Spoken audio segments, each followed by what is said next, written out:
全國好少有一座城市會為咗一棵樹進行2次全民公投。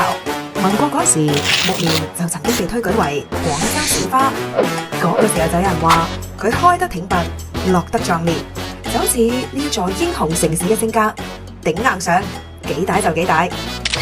1982年又一次市花評選，全市70幾萬人投票，7成以上都係揀咗佢。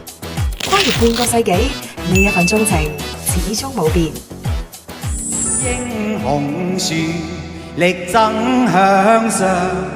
廣州人點解咁偏愛木棉？初春睇啲樹仲喺度慢慢收芽，佢早已抖落舊葉，將積蓄一冬嘅能量現成滿樹火紅。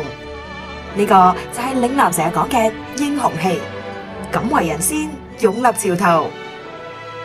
木棉全身都係寶，花可入藥，穗可作被。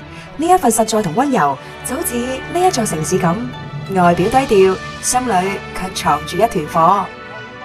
據廣東新語所在，漢初南越王時，佢已經被喚作烽火樹。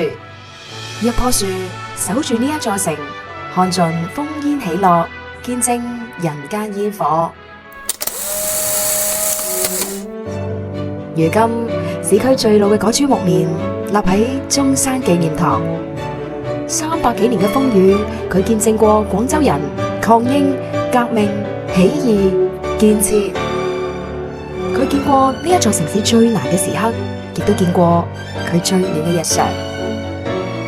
木棉花語係珍惜，珍惜呢一城煙火，珍惜每一個平凡日子裏面嘅和平同安寧。